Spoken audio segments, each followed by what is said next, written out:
इस वीडियो में मैं आपको क्लास 11th के पहले 4 चैप्टर्स का रिवीजन करवाऊंगा।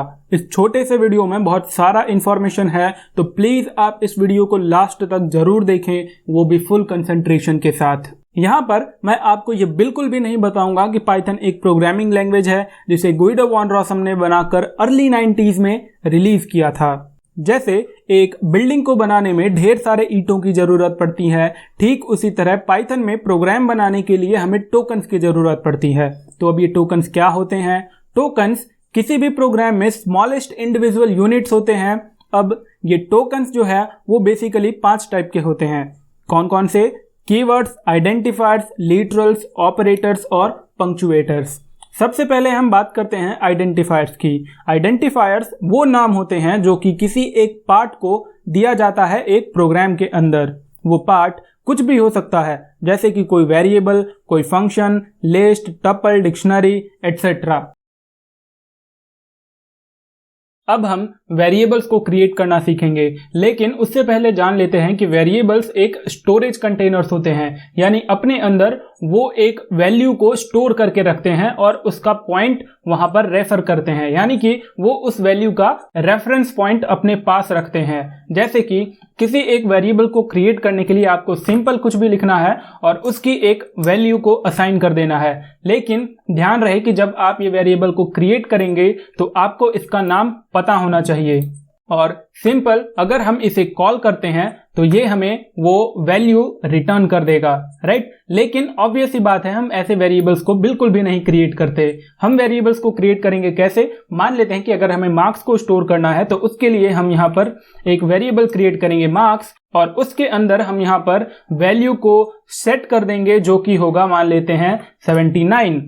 ओके, अब अगर मैं यहाँ पर मार्क्स को कॉल करता हूं तो ये मुझे यहाँ पर 79 रिटर्न करेगा। तो आई होप कि आपको वेरिएबल्स कैसे क्रिएट करते हैं ये समझ में आ गया होगा। एक चीज है जो आपको याद रखनी है, जैसे अगर मैं यहाँ पर एक वेरिएबल क्रिएट करता हूं फॉर, और इसको मैं वैल्यू असाइन करता हूं 10, तो ये मुझे रिटर्न कर रहा है कि सिंटैक्स एरर। क्यों? क्योंकि ये जो फॉर है ये एक कीवर्ड है, और कीवर्ड्स क्या होते हैं? कीवर्ड्स बेसिकली एक वर्ड्स होते हैं जो कि पाइथन के लिए असाइन किए जाते हैं, जिनका एक स्पेशल मीनिंग होता है और वो पाइथन के लिए रिजर्व्ड कीवर्ड होता है। वो कौन से ऐसे वर्ड हैं और कितने हैं, अगर हमें ये जानना है तो इसके लिए हम यहाँ पर लिखेंगे हेल्प, और फिर पैरेंथेसिस के अंदर एक स्ट्रिंग में हम लिखेंगे कीवर्ड्स, और फिर एंटर प्रेस करने से हमारे पास यहाँ पे here is a list of Python keywords. तो ये जो भी यहाँ पर कीवर्ड्स आए, इन्हें हम एज अ वेरिएबल बिल्कुल भी यूज नहीं कर सकते, क्योंकि पाइथन में इनके लिए एक स्पेशल मीनिंग असाइन की गई है। एक बात हमें ध्यान रखनी है, मान लेते हैं कि ये जो फॉल्स कीवर्ड है, अगर हम इसको यहाँ पर लिखते हैं कि FALSE इक्वल्स टू 10, और फिर अगर मैं यहाँ पर इसको कॉल करता हूँ फॉल्स, तो आपको यहाँ पर ध्यान रहे कि ये जो F है ये यहाँ पर स्मॉल लेटर था और ये जो F है ये कैपिटल लेटर था। तो पाइथन एक केस सेंसिटिव लैंग्वेज है, यानी कि केस सेंसिटिव का मतलब होता है कि पाइथन जो है वो अपर केस कैरेक्टर्स को अलग तरीके से ट्रीट करता है और लोअर केस कैरेक्टर्स को अलग तरीके से ट्रीट करता है। अब हम यहाँ पर एक काफी इंपॉर्टेंट टर्म को सीखने जा रहे हैं जिसे कहते हैं डायनेमिक टाइपिंग। यानी कि यहाँ पर एक मैं वेरिएबल क्रिएट करूंगा 10, और फिर अगर मैं यहाँ पर x को कॉल करता हूं तो ये मुझे 10 प्रिंट कर रहा है। लेकिन अगर मैं दोबारा इसी x की वैल्यू को असाइन कर देता हूं यहाँ पर एक स्ट्रिंग को जो कि है पाइथन, फिर उसके बाद अगर मैं यहाँ पर x को कॉल करता हूं तो ये मुझे पाइथन प्रिंट कर रहा है जो कि एक स्ट्रिंग है। यहाँ पर ये 10 जो है ये एक इंटीजर था, लेकिन यहाँ पर ये पाइथन जो है ये एक स्ट्रिंग है। तो आपको ये ध्यान रखना है कि जब भी आप पहली बार एक वेरिएबल को असाइन करते हैं और उस वेरिएबल को दोबारा कोई वैल्यू असाइन करते हैं तो उसका जो रेफरेंस है वो चेंज हो जाता है। कैसे? तो मैं वापस यहाँ पे क्या करूंगा कि x की वैल्यू यहाँ पर मैं 10 दूंगा, और फिर इसके बाद मैं दोबारा x को अगर मैं कॉल करता हूं तो ये मुझे 10 प्रिंट कर रहा है। तो अब मैं इस 10 का मेमोरी लोकेशन जानने के लिए id और x का यूज करूंगा। किसी भी वेरिएबल या किसी भी ऑब्जेक्ट का हमें मेमोरी लोकेशन जानने के लिए हम id फंक्शन का यूज करते हैं। तो ये अभी जो x है जो कि इस 10 की तरफ पॉइंट कर रहा है, उसका मेमोरी लोकेशन ये है। लेकिन अब इसी x का मैं दोबारा से वैल्यू चेंज करके अगर मैं यहाँ पर सेम दोबारा एक स्ट्रिंग कर देता हूं पाइथन, और इसके बाद यहाँ पर मैं x को कॉल करता हूँ तो ये मुझे प्रिंट कर रहा है कि पाइथन। अब अगर मैं दोबारा से इसकी आईडी चेक करता हूं तो ये मुझे दूसरा एड्रेस रिटर्न कर रहा है। आप देख सकते हैं कि ये वाला जो x का एड्रेस था, जब x की वैल्यू यहाँ पर 10 थी तो ये एड्रेस था, लेकिन जब x की वैल्यू यहाँ पर एक स्ट्रिंग है जो कि पाइथन है तो यहाँ पर इसका एड्रेस चेंज हो गया है। तो ये चीज आपको याद रखना है, भले वेरिएबल की वैल्यू चेंज हो जाती है लेकिन उनका जो मेमोरी लोकेशन है वो भी चेंज हो जाता है बैकएंड में।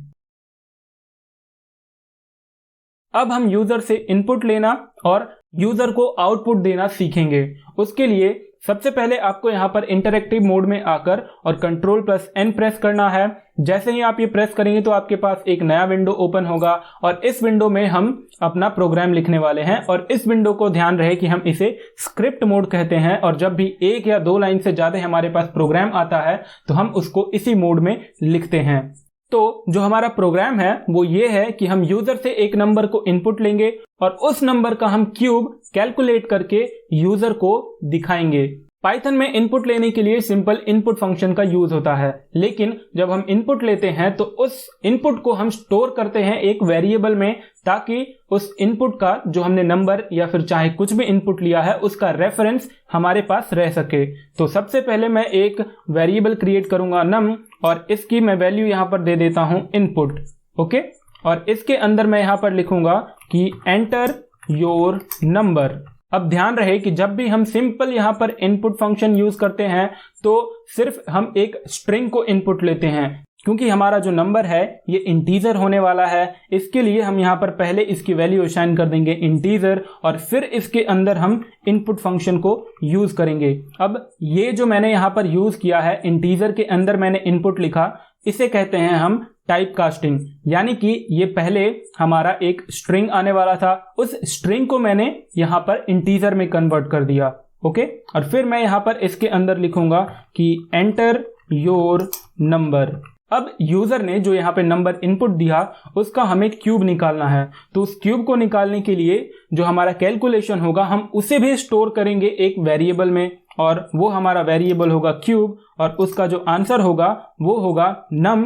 और जैसा कि हम जानते हैं कि क्यूब निकालने के लिए पावर 3 होना चाहिए, तो पाइथन में हम पावर के लिए एक्सपोनेंशियल के लिए यहाँ पर डबल स्टार का यूज करते हैं और क्यूब के लिए हमारा 3 होता है तो 3, राइट। अब सिंपल किसी भी चीज को आउटपुट देने के लिए हम सिंपल प्रिंट फंक्शन का यूज करते हैं। मैं यहां पर लिख दूंगा कि प्रिंट और इसके बीच में हम यहां पर लिख देंगे हमारा जो रिजल्ट है, जो कि ये कैलकुलेशन था हमारा, और इस कैलकुलेशन का रेफरेंस इस वेरिएबल में है। तो इस वेरिएबल को मैं यहां पर इस प्रिंट के अंदर यहां पर लिख दे रहा हूं, तो ये क्यूब जो है वो प्रिंट हो जाएगा। अब मैं इस प्रोग्राम को रन करूंगा। रन करने के लिए आपको सिंपल F5 अपने कीबोर्ड पे प्रेस करना है और फिर आपको इस फाइल को यहाँ पर सेव कर लेना है, कोई सा भी नाम देकर। और ध्यान रहे कि जब भी आप इस फाइल को सेव करेंगे तो आपको वहां पर .py जरूर लगाना है। ये .py पाइथन का एक्सटेंशन होता है पाइथन फाइल को सेव करने के लिए। फिर मैं इसे सेव करूंगा और फिर ये जो हमारा प्रोग्राम है ये यहाँ पर रन होगा इंटरैक्टिव मोड में, और ये हमसे पूछ रहा है कि एंटर योर नंबर। मैंने दिया यहाँ पर, मान लेते हैं कि 5, और ये मुझे रिटर्न कर रहा है कि 125, राइट। तो आई होप कि आपको इनपुट कैसे लेना है और आउटपुट कैसे प्रिंट करना है और कैलकुलेशन को कैसे स्टोर करना है ये चीज आपको क्लियर हो गई होगी। अब हम बात करेंगे डेटा टाइप्स की, यानी पाइथन के अंदर अगर कोई डेटा है तो उसका टाइप क्या है। तो उसके लिए मान लेते हैं कि मैंने यहाँ पर एक वेरिएबल क्रिएट किया, इसकी वैल्यू दे दी मैंने 10, और फिर एक दूसरा वेरिएबल क्रिएट किया और इसकी वैल्यू मैंने दे दी 5.4, और फिर इसके बाद हम इसका टाइप चेक करेंगे। तो ये a और b ये दोनों वेरिएबल्स हैं और ये 10 और 5.4 ये वैल्यूज हैं जो कि इन a और b वेरिएबल में स्टोर्ड है। तो अब इन वैल्यूज का अगर हमें टाइप चेक करना है तो पाइथन हमें उसके लिए एक टाइप फंक्शन देता है जो कि है टाइप, और फिर आपको पैरेंथेसिस के अंदर जिस भी डेटा का आप टाइप चेक करना चाहते हैं उसका आपको यहाँ पर लिख देना है। हम यहाँ पर a का टाइप चेक करना चाहते हैं तो मैंने यहाँ पर a दे दिया। फिर अगर मैं एंटर प्रेस करता हूं तो ये मुझे रिटर्न कर रहा है कि क्लास इंट, यानी कि ये जो हमारा वैल्यू था 10 जो कि इस वेरिएबल में स्टोर था वो एक इंटीजर है। सेम उसी तरह अगर मैं इस b का टाइप चेक करता हूं और यहां पर मैं देता हूं b, तो ये मुझे रिटर्न कर रहा है कि क्लास फ्लोट, यानी कि जो 5.4 था, जो डेसिमल वैल्यूज होती हैं वो पाइथन में फ्लोट डेटा टाइप की होती हैं। ओके, ठीक इसी तरह अगर मैं यहाँ पे एक और वेरिएबल क्रिएट करता हूँ नेम, और यहाँ पर मैं देता हूँ पाइथन, तो इसके बाद अगर मैं इसका टाइप चेक करता हूँ तो ये मुझे रिटर्न करेगा str। str का मतलब होता है स्ट्रिंग। तो ये हमारे पास कुछ ऐसे डेटा टाइप्स होते हैं, और भी डेटा टाइप्स होते हैं जिन्हें हम आगे पढ़ने वाले हैं। जो भी हमने डेटा टाइप्स पढ़े उसे मेनली दो कैटेगरी में डिवाइड किया जाता है। पहला है म्यूटेबल और दूसरा है इम्यूटेबल। म्यूटेबल का मतलब होता है कि वो ऑब्जेक्ट्स जिनको अगर हम एक बार असाइन करते हैं तो उनके मेमोरी लोकेशन पे सेम चीज को रीअसाइन करके बार बार चेंज कर सकते हैं और उन्हें नई वैल्यू असाइन कर सकते हैं। लेकिन जो इम्यूटेबल टाइप्स होते हैं उनके मेमोरी एड्रेस पे हम ऐसा बिल्कुल भी नहीं कर सकते। यानी कि जो इम्यूटेबल टाइप्स होते हैं उनकी मेमोरी लोकेशन एक बार फिक्स हो जाती है और जब भी हम उनकी रीअसाइनिंग करते हैं तो वो अपने जगह को चेंज नहीं कर सकते। जैसे कि जो integer, float, complex numbers, strings, tuples, ये हमारे इम्यूटेबल टाइप्स होते हैं। और ठीक उसी तरह लिस्ट, डिक्शनरी और सेट ये हमारे म्यूटेबल टाइप्स होते हैं। अभी जैसा मैंने आपको बताया कि इंटीजर जो है वो एक इम्यूटेबल टाइप है। कैसे, चलिए चेक करके देख। अब यहाँ पर मैं एक वेरिएबल क्रिएट करूंगा, मान लेते हैं कि 10, और फिर अगर मैं इसको कॉल करता हूं तो ये मुझे 10 रिटर्न कर रहा है। अब मैं इसका टाइप चेक करूंगा कि इसका टाइप क्या है, तो ये टाइप मुझे रिटर्न कर रहा है कि int, यानी कि ये एक इंटीजर है। अब मैं इसका मेमोरी लोकेशन चेक करूंगा। उसको कैसे चेक करते हैं? मेमोरी लोकेशन चेक करने के लिए हम id फंक्शन का यूज करते हैं। सिंपल आपको यहाँ पे पैरेंथेसिस के अंदर उस ऑब्जेक्ट को डाल देना है और ये हमें id दे देगा। जैसे कि यहाँ पर a का जो मेमोरी एड्रेस है वो ये है, राइट। अब मैं यहाँ पर इस a की वैल्यू को रीअसाइन करूंगा और इस बार मैं इसकी वैल्यू देता हूँ 5। ओके, अब मैं यहाँ पर a को कॉल करता हूँ तो ये मुझे यहाँ पर 5 रिटर्न कर रहा है। अब ये 5 है तो ये भी एक इंटीजर हुआ। अब अगर मैं इसका id चेक करता हूं तो ये मुझे ये वाला मेमोरी एड्रेस रिटर्न कर रहा है।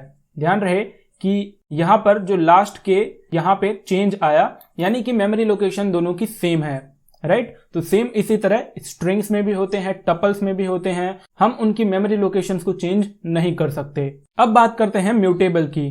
तो जो म्यूटेबल टाइप्स होते हैं उनके हम मेमोरी लोकेशन पे सेम वैल्यूज को रीअसाइन कर सकते हैं। जैसे कि अभी मैंने आपको बताया कि जो लिस्ट है वो एक म्यूटेबल टाइप है, राइट। लिस्ट क्या होता है? लिस्ट के लिए हम एक वेरिएबल क्रिएट करेंगे और उसके अंदर हम कुछ वैल्यूज असाइन करेंगे, लेकिन ध्यान रहे कि जो वैल्यूज होंगी वो एक स्क्वायर ब्रैकेट्स होती हैं और इस स्क्वायर ब्रैकेट्स के अंदर हम जो भी आइटम्स असाइन करते हैं वो एक लिस्ट हो जाएगा, राइट। यहां पर हमारे पास इस लिस्ट के अंदर जो आइटम्स हैं वो है 1, 2, 3 और पाइथन ये एक स्ट्रिंग है। क्यों? क्योंकि ये एक सिंगल कोट के अंदर है, राइट। अब अगर मैं यहां पर l को कॉल करता हूं तो ये मुझे यहां पर कर रहा है। अब आपको यहां पर एक चीज याद रखनी है कि जो भी हम लिस्ट, स्ट्रिंग, टपल, ऐसे जो भी चीजें हम आगे देखने वाले हैं उनकी एक इंडेक्सिंग होती है जो कि मैं आपको अगले चैप्टर में बताऊंगा, राइट। जैसे कि यहाँ पर ये जो 1 है इसकी इंडेक्स 0 होगी। हमेशा किसी भी सीक्वेंस की इंडेक्सिंग जो है वो 0 से स्टार्ट होती है। यहाँ पर 1, 2 फर्स्ट इंडेक्स पे है, ये 3 सेकंड इंडेक्स पे है और ये पाइथन थर्ड इंडेक्स पे है, राइट। जैसे कि अगर मैं यहाँ पर इस लिस्ट का नाम लिखूंगा जो भी हमारा लिस्ट है और स्क्वायर ब्रैकेट के अंदर हमें उसकी इंडेक्स वैल्यू देनी है और फिर अगर मैं इसको कॉल करता हूं तो ये मुझे यहाँ पर वो वैल्यू रिटर्न करेगा, राइट। अब अगर मैं इसको चेंज करना चाहता हूं तो सिंपल मुझे सेम वही चीज लिखनी है 2 और इक्वल्स टू यहाँ पर हमें एक नई वैल्यू डाल देनी है। मैं मान लेता हूं यहाँ पर डाल देता हूं 90, राइट। अब अगर मैं l को कॉल करता हूं तो ये मुझे यहाँ पर 1, 2, 90 और फिर पाइथन, यानी कि यहाँ पर जो सेकंड इंडेक्स पे हमारी वैल्यू थी वो हमने यहाँ पर चेंज कर दी और यहाँ पर हमें कुछ एरर भी नहीं मिला। तो आई होप कि म्यूटेबल और इम्यूटेबल चीजें आपको समझ में आ गई होंगी। अब हम कंडीशनल यानी कि इफ स्टेटमेंट्स के बारे में सीखेंगे। इफ स्टेटमेंट्स को सीखने के लिए हम यहाँ पर एक एग्जाम्पल लेके चल रहे हैं। मान लेते हैं कि हमें एक प्रोग्राम लिखना है जिसमें हमें यूजर से एक नंबर को इनपुट लेना है और फिर हमें यह बताना है कि अगर स्कोर 100 के इक्वल या 100 से ज्यादा है तो वो एक सेंचुरी होगा, 50 और 100 के बीच में है तो वो एक हाफ सेंचुरी होगा और 50 से कम है ना ही वो हाफ सेंचुरी होगा और ना ही वो सेंचुरी होगा। सबसे पहले मैं यहाँ पे नंबर्स यानी कि हमारे रन्स होने वाले हैं तो मैं रन्स को स्टोर करूंगा यहाँ पर। अब बारी आती है कि कंडीशंस को चेक करने की। कंडीशंस में हम सबसे पहले इफ स्टेटमेंट्स को चेक करेंगे। तो इफ स्टेटमेंट्स को लिखने के लिए हम लिखते हैं इफ और जो भी हमारा कंडीशन होगा, सपोज मान लेते हैं कि जो हमारे रन्स हैं वो ग्रेटर देन और इक्वल टू है किसके, 100 के। इसका मतलब ये है कि इफ जो है वो एक कंडीशनल स्टेटमेंट है और इफ एक कीवर्ड है, runs greater than equals to 100 ये हमारा कंडीशन है। तो ध्यान रहे कि जब भी हम इफ स्टेटमेंट लिखते हैं तो हम एक उसके बाद एक कंडीशन लिखते हैं और कंडीशन के बाद हम यहाँ पर इस चीज को ब्लॉक कर देते हैं। और जैसे ही हम ब्लॉक करते हैं तो पाइथन को समझ में आ जाता है कि यहाँ पे जो हमारा कंडीशनल स्टेटमेंट था वो खत्म हो चुका है। और अब जब हम एंटर प्रेस करते हैं तो ये हमें यहाँ पर इंडेंटेशन देता है जो कि 4 स्पेस के इक्वल होता है। इसका मतलब ये है कि अगर ये इफ कंडीशन ट्रू होती है तो इसके नीचे जो भी स्टेटमेंट्स लिखे हुए हैं मुझे उसको एग्जीक्यूट करना है। जैसे कि हम यहाँ पे लिख देते हैं कि प्रिंट, तो यहाँ पे होगा ये कि अगर ये रन्स जो है वो ग्रेटर देन 100 हो जाते हैं तो हमें ये आउटपुट मिलेगा। अगर ये कंडीशन सेटिस्फाई नहीं होती है तो हमारे पास यहाँ पर एक और कीवर्ड होता है जिसे हम कहते हैं एलिफ। तो एलिफ के लिए हम यहाँ पर सेम कंडीशन डालेंगे कि elif runs greater than equals to 50, फिर ब्लॉक, और इसके नीचे मैं लिखूंगा यहाँ पर हाफ सेंचुरी। यानी कि अगर ये if condition runs greater than equals to 100, अगर ये कंडीशन सेटिस्फाई नहीं होता तो ये इफ वाला जो स्टेटमेंट है वो एग्जीक्यूट नहीं होगा, तो फिर ये एलिफ वाला कंडीशन यूज होगा। लेकिन क्या हो कि अगर ये runs greater than equals to 50, अगर ये कंडीशन भी ट्रू ना हो, सेटिस्फाई ना करे, तो उसके लिए हम यहाँ पर यूज करेंगे एक एल्स स्टेटमेंट को। अब ये जो एल्स है ये एक अलग कीवर्ड है, ये एक और कंडीशनल स्टेटमेंट है। और अगर ये दोनों कंडीशन इफ और एलिफ वाले सेटिस्फाई नहीं होते तो यहाँ पर हमें एल्स वाला जो चीज है वो एग्जीक्यूट हो जाएगा। और इस एल्स वाले कंडीशन में मैं लिखूंगा, अब एक चीज आपको यहाँ पे ध्यान रखनी है, जब भी हम इफ स्टेटमेंट लिखते हैं तो उसके आगे ही हमारे पास कंडीशन होता है। जब भी हम एलिफ कंडीशन को लिखते हैं तो भी उसके सामने यहाँ पर कंडीशन लिखते हैं, लेकिन जब हम एल्स वाला कंडीशन लिखते हैं तो हमारे पास उसके सामने उस कीवर्ड के बाद ब्लॉक हो जाता है। क्यों? क्योंकि हम यहाँ पर ये मान के चल रहे हैं कि अगर ये दोनों कंडीशन ट्रू नहीं होते तो हमारा ये एल्स वाला कंडीशन जो है वो अप्लाई होगा और एग्जीक्यूट हो जाएगा। इसके लिए हम एल्स वाले पार्ट में कोई भी कंडीशन यूज नहीं करते, राइट। अब अगर मैं इस प्रोग्राम को रन करता हूं तो यहाँ पर ये मुझसे मांग रहा है एंटर दी रन्स। मैंने इसे दिया मान लेते हैं 123, तो ये मुझे रिटर्न कर रहा है इट इज अ सेंचुरी। अगर मैं इस प्रोग्राम को दूसरी बार रन करता हूं तो ये मुझसे मांग रहा है फिर से एंटर दी रन्स, और इस बार मैं देता हूं मान लेते हैं 67, और ये मुझे रिटर्न कर रहा है हाफ सेंचुरी, राइट। तो आई होप कि आपको ये प्रोग्राम समझ में आ गया होगा।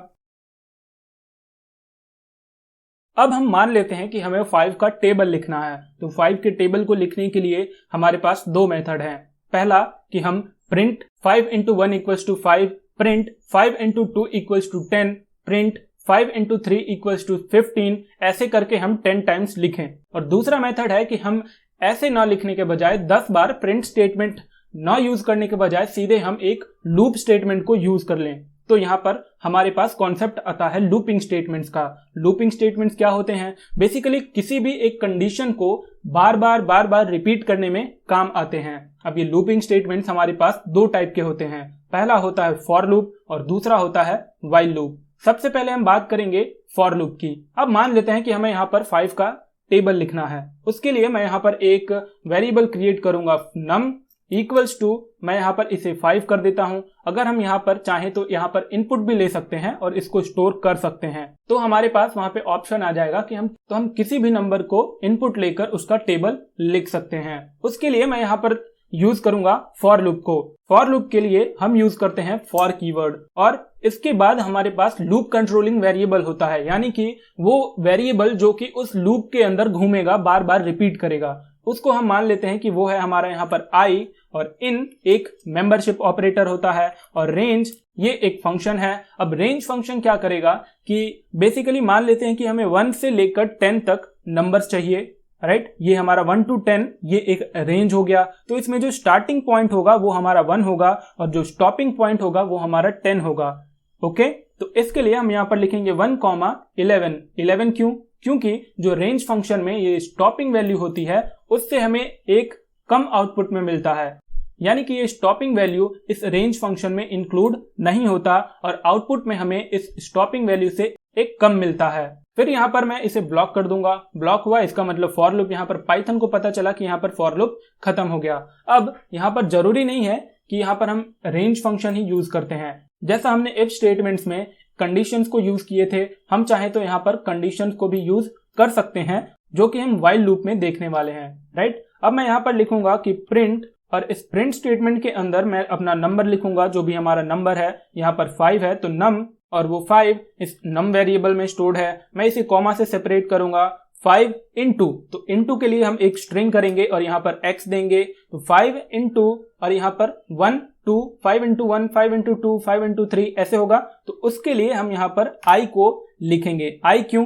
क्योंकि ये जो i है ये एक लूप कंट्रोलिंग वेरिएबल है, और जब तक ये कंडीशन, ये भी हमारे पास एक कंडीशन ही है ना, रेंज 1 to 10 है, तो ये i इसको एक बार 1 मिलेगा, फिर 2 मिलेगा, फिर 3 मिलेगा, फिर 4 मिलेगा, फिर 5 मिलेगा, और ऐसे लास्ट वाली जो वैल्यू होगी वो मिल जाएगी। और जब हमारा यहाँ पर रेंज कंडीशन जो है वो सेटिस्फाई हो जाएगा तो ये लूप जो है वो टर्मिनेट हो जाता है, राइट। तो यहाँ पर 5 इंटू आई कॉमा, यहाँ पर मैं एक और स्ट्रिंग क्रिएट करूंगा, और फिर उसके बाद यहाँ से कॉमा से सेपरेट करते हुए जो भी हमारा रिजल्ट होगा, हमारा रिजल्ट क्या होगा, वो होगा num इंटू आई। तो यहाँ पे मान लेते हैं यहाँ पर num है, तो 5 इंटू 1 इक्वल्स टू 5 इंटू 1 जो कि 5 होगा। अब इस i की वैल्यू अगर 2 होती है तो num इंटू 2 यानी कि 5 इंटू 2 इक्वल्स टू 5 इंटू 2 जो कि 10 होगा। इस प्रोग्राम को रन करके ही देख लेते हैं। तो इसका आउटपुट हमें कुछ ऐसे मिलता है। num ये हमारा 5 था, तो ये हर बार यहाँ पर 5 प्रिंट हुआ, ये स्ट्रिंग था, ओके। और यहाँ पर i, अब i की वैल्यू यहाँ पर पहले लाइन में 1 थी, ये इटरेशन हुए, ओके, इटरेशन हुआ यहाँ पर। तो पहले इटरेशन में 1 था, फिर 2 3 4 5 6 करके 10 तक, ओके। और यहाँ पे num इंटू आई, num इंटू आई, num इंटू आई, और यहाँ पर भी num इंटू आई करके यहाँ पर लूप खत्म हो गया।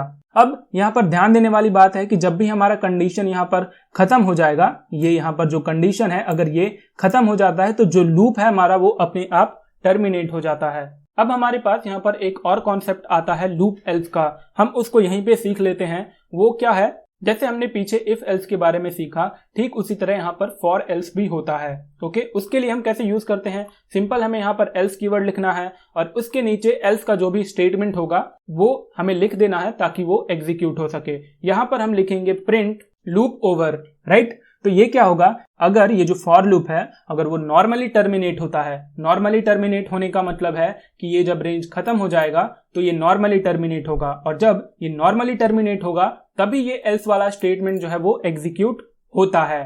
और अगर ये जब नॉर्मली टर्मिनेट हो जाएगा तो हमें लास्ट में ये लूप ओवर भी लिखा हुआ मिलेगा, कुछ इस तरह। लास्ट में हमें यहाँ पर लूप ओवर देखने को मिला। लेकिन एक लूप को टर्मिनेट करने के लिए हमारे पास एक और मेथड होता है जिसे हम कहते हैं ब्रेक स्टेटमेंट। यानी कि सिंपल अगर मैं यहाँ पर ब्रेक कीवर्ड का यूज करता हूं तो ये क्या होगा कि ये जो लूप है ये एक ही बार चलेगा, यानी कि आई, यानी कि पहले ये प्रिंट स्टेटमेंट होगा और फिर ये ब्रेक कीवर्ड एग्जीक्यूट हो जाएगा, जिसकी वजह से ये आई को सिर्फ 1 ही वैल्यू मिल पाएगी, कुछ इस तरह। और आपको यहाँ पर ध्यान देना है कि जो हमारा एल्स वाला पार्ट था वो यहाँ पर एग्जीक्यूट नहीं हुआ। अब अगर हम चाहें तो यहाँ पर कुछ कंडीशन भी लगा सकते हैं, इफ कंडीशन। मैं यहाँ पर एक इफ कंडीशन लगा देता हूँ कि इफ i इक्वल्स टू 5, यानी कि जब हमारा i 5 पे पहुंच जाएगा तब ये जो स्टेटमेंट ब्रेक है ये एग्जीक्यूट होगा। अगर ये कंडीशन सेटिस्फाई नहीं होता तो ये जो इफ स्टेटमेंट है ये एग्जीक्यूट नहीं होगा, राइट, कुछ इस तरह। अब यहाँ पे आपको ध्यान देना है कि ये जो हमारा i है उसको 5 तक तो वैल्यू मिली, लेकिन ये नॉर्मली टर्मिनेट नहीं हुआ, हमने इसे टर्मिनेट किया ब्रेक कीवर्ड की हेल्प से, जिसके लिए जो हमारा एल्स वाला स्टेटमेंट था वो भी एग्जीक्यूट नहीं हुआ। अब हम मान के चलते हैं कि हमें 1 to 100 काउंटिंग लिखनी है। अब सेम हम प्रिंट 1, प्रिंट 2, प्रिंट 3 करके 100 टाइम तो लिख नहीं सकते। इसके लिए हम यूज कर सकते हैं व्हाइल लूप का। इसका मकसद यही है कि मैं आपको बता सकूं कि व्हाइल लूप कैसे काम करता है। तो जब भी हम व्हाइल लूप को लिखते हैं तो उसके लिए सबसे जरूरी होता है उसके इनिशियल स्टेटमेंट को लिखना। इनिशियल स्टेटमेंट कुछ भी हो सकता है। हम मान लेते हैं कि हमें यहाँ पर काउंटिंग लिखनी है 100 तक, तो मैं यहाँ पर एक वेरिएबल क्रिएट करूंगा a और इसको मैं वैल्यू देता हूँ 1। अब इसके बाद हमारा while लूप आता है। जैसे हमने फॉर लूप में फॉर कीवर्ड का यूज किया था, ठीक उसी तरह while लूप में हम while कीवर्ड का यूज करते हैं और फिर उसके बाद while के बाद हमारे पास यहाँ पे कंडीशन आती है। वो कंडीशन यहाँ पर कुछ भी हो सकती है। हमारे केस में यहाँ पर वो कंडीशन हम मान लेते हैं कि while a greater than 0, right, जो कि यहाँ पर सेटिस्फाई करेगा। क्यों? क्योंकि a की वैल्यू यहाँ पर 1 है और हम यहाँ पर कंडीशन जो दे रहे हैं a ग्रेटर देन 0, जो कि सही है। अब इसे मैंने ब्लॉक किया और ब्लॉक करने के बाद मैं यहाँ पर अगला स्टेटमेंट, यहाँ पर भी इंडेंटेशन मिलेगा। ये इंडेंटेशन के अंदर while लूप की बॉडी आती है, यानी कि वो स्टेटमेंट्स जो कि एग्जीक्यूट होंगे, राइट। उसके लिए मैं यहाँ पर सिंपल लिख दूंगा प्रिंट स्टेटमेंट और इसके अंदर मैं a को प्रिंट करूंगा बार बार, ठीक है, क्योंकि ये भी फॉर लूप की तरह बार बार इटरेट होगा। लेकिन while लूप में यहाँ पर हर बार जब भी हम लिखते हैं तो उस स्टेटमेंट के लास्ट में हमें कंडीशन को अपडेट करना होता है, राइट। तो इस कंडीशन को मैं अपडेट करूंगा a plus equals to 1, right, यानी कि जब भी ये प्रिंट a होगा तो प्रिंट a के बाद जब ये वाला स्टेटमेंट एग्जीक्यूट होगा तो यहाँ पर a की वैल्यू पहले 1 थी, तो जब ये प्रिंट स्टेटमेंट एग्जीक्यूट होगा तो उसके बाद a की value a equals to a plus 1, यानी कि हमेशा इस a में 1 ऐड हो जाएगा।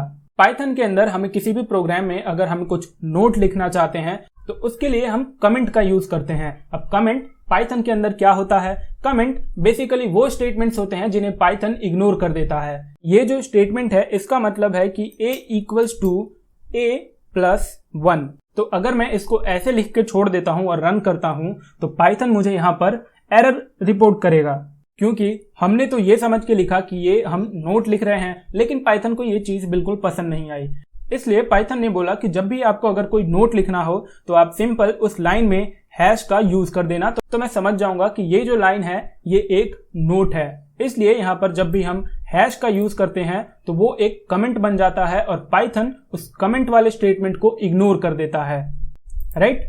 तो अब अगर मैं इस प्रोग्राम को रन करता हूं तो ये मुझे इन्फिनिटी तक काउंटिंग देगा, लेकिन हम चाहते हैं 1 to 100 तक प्रिंट करना, तो उसके लिए हम यहाँ पर एक इफ कंडीशन का इस्तेमाल करेंगे। वो कंडीशन क्या होगा? मैं चाहता हूं कि जब ये a है ये अपडेट होते होते हर बार ये जाएगा, यहाँ पे अपडेट होगा। तो मान लेते हैं कि सबसे पहले इस a की वैल्यू हमारे पास 1 थी। अब यहाँ पे while 1 ग्रेटर देन 0 जो कि ट्रू है, तो ये वाला स्टेटमेंट एग्जीक्यूट होगा। फिर उसके बाद यहाँ पर a की वैल्यू यहाँ पर अपडेट हो जाएगी, a equals to a plus 1, यानी कि 1 पहले से था और उसमें प्लस 1 हमने ऐड कर दिया तो a की वैल्यू यहाँ पर 2 हो गई। तो ये जो a की वैल्यू है वो इस while लूप में गया, तो यहाँ पर 2 है, 2 ग्रेटर देन 0 जो कि सही है, तो ये बॉडी जो है वो एग्जीक्यूट होगी, यहाँ पर 2 प्रिंट होगा और ऐसे कर करके बार बार ये प्रिंट होते रहेगा और हमें इनफाइनाइट तक काउंटिंग मिलेगी। लेकिन हम चाहते हैं 100 तक काउंटिंग को प्रिंट करना, तो उसके लिए हम यहाँ पर यूज करेंगे एक इफ स्टेटमेंट का। मैं यहाँ पर लिखूंगा इफ, और यहाँ पे जो हमारा इफ का कंडीशन होगा वो होता है, मान लेते हैं इक्वल्स टू एक रिलेशनल ऑपरेटर है जो कि चेक करेगा कि क्या ये वैल्यू इसके इक्वल है, किसके? 101 के। 101 क्यों? क्योंकि अगर यहाँ पर a की वैल्यू 101 आ जाती है तो हम यहाँ पर ब्रेक स्टेटमेंट का यूज कर रहे हैं। इसलिए जब a की वैल्यू 101 हो जाएगी तो अभी ये ब्रेक हो जाएगा, लूप टर्मिनेट हो जाएगा और ये 101 वाला वैल्यू जो है वो इस स्टेटमेंट में नहीं घुसेगा और हमें वहां पर a इक्वल्स टू 100 तक ही वैल्यू मिलेगी। जैसे कि अगर मैं इस प्रोग्राम को रन करता हूं तो हमें ये यहाँ पर 100 तक मिल गई। मैं यहाँ पर अगर लिखता हूं कंटिन्यू, तो ये क्या करेगा कि अगर ये कंडीशन यहाँ पे आता है तो भी ये कंटिन्यू रखेगा, यानी कि इससे कोई फर्क नहीं पड़ेगा। ये कंडीशन भी अगर मैच हो जाती है तो भी ये प्रोग्राम हमारा एग्जीक्यूट होते रहेगा, जो कि इन्फिनिटी तक चलेगा, कुछ इस तरह, और ये बस चलता ही जाएगा, राइट। ये इन्फिनिटी तक ऐसे ही चलता जाएगा। इसी के साथ मैंने यहाँ पर 3 वेरिएबल्स क्रिएट किए हैं और इन तीनों वेरिएबल्स में मैंने अलग अलग स्ट्रिंग्स को होल्ड किया है। जैसे कि जो हमारा वेरिएबल a है उसमें मैंने सिंगल कोट के अंदर एक स्ट्रिंग लिखा है जो कि है हैप्पी, और फिर उसके बाद b में मैंने स्टोर किया है इंडिपेंडेंस, और फिर c में मैंने होल्ड किया है डे। हैं तो ये तीनों स्ट्रिंग्स हैं, लेकिन इनमें जो डिफरेंस है वो है कि यहाँ पर जो हैप्पी है वो सिंगल कोट के अंदर क्लोज्ड है, इंडिपेंडेंस जो है वो डबल कोट्स के अंदर क्लोज्ड है, और जो ये डे है ये ट्रिपल कोट्स के अंदर क्लोज्ड है, राइट। तो इसका कंक्लूजन यही निकलता है कि अगर हम किसी भी डेटा या किसी भी ऑब्जेक्ट को सिंगल, डबल या ट्रिपल कोट के अंदर क्लोज करते हैं तो वो हमारे पास एक स्ट्रिंग हो जाएगा। कैसे? अगर मैं इसका यहाँ पर मान लेते हैं ए का मैं टाइप चेक करता हूँ तो ये मुझे यहाँ पर रिटर्न कर रहा है क्लास str। सेम उसी तरह जो b और c है ये भी एक स्ट्रिंग है। अब जैसा कि हम जानते हैं कि जो स्ट्रिंग है वो सीक्वेंस ऑफ कैरेक्टर है, यानी कि इनकी इंडेक्सिंग होगी। तो इंडेक्सिंग क्या होती है? इंडेक्सिंग बेसिकली क्या होता है कि जो स्ट्रिंग के कैरेक्टर्स होते हैं वो सारे कैरेक्टर्स अलग अलग मेमोरी लोकेशंस पे स्टोर्ड होते हैं। जैसे यहाँ पर ये हैप्पी लिखा है तो HAPPY सारे कैरेक्टर्स ये अलग अलग मेमोरी लोकेशंस पे स्टोर्ड हैं और इनको रेफर करने के लिए पाइथन इंडेक्सिंग को यूज करता है। इंडेक्सिंग बेसिकली नंबर्स की ये कौन से नंबर्स पे सारे जो कैरेक्टर्स हैं वो स्टोर्ड हैं। जैसे कि जो इनकी इंडेक्सिंग होती है, अगर हम इधर लेफ्ट टू राइट जाते हैं तो 0 से स्टार्ट होती है और जब राइट टू लेफ्ट आते हैं तो जो इंडेक्सिंग है वो -1 से स्टार्ट होती है और लास्ट तक चलती है। तो जो ये H है वो 0, A1, P2, P3, Y4 ऐसी हमारी कुछ इंडेक्सिंग होती है। जैसे कि अगर मुझे इस P को, ये जो P है फर्स्ट वाला P, अगर इस P को मुझे एक्सेस करना है तो उसके लिए मैं यहाँ पर लिखूंगा स्ट्रिंग का नाम जो हमारा यहाँ पर A में स्टोर्ड है और स्क्वायर ब्रैकेट्स के अंदर मैं उस इंडेक्स का नाम दे दूंगा। ये जो हमारा P है ये यहाँ पर 0, 1 सेकेंड इंडेक्स पे स्टोर्ड है, राइट। तो अगर मैं यहाँ पर 2 करता हूँ और इसको कॉल करता हूँ तो ये मुझे यहाँ पर P रिटर्न कर रहा है, राइट। तो ये चीज़ आपको ध्यान रखना है।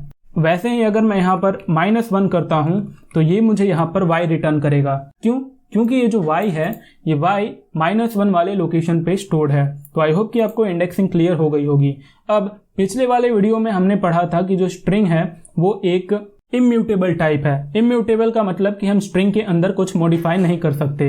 अब मान के चलते हैं कि ये जो सेकंड वाले पोजीशन को अगर मैं चेंज करने की कोशिश करूं, यहाँ पर मैं देता हूं 2 और इसकी एक वैल्यू मैं असाइन कर देता हूं और इसको भी एक स्ट्रिंग दूंगा, मान लेते हैं 5, तो ये मुझे यहाँ पर रिटर्न कर रहा है type error string object does not support item assignment.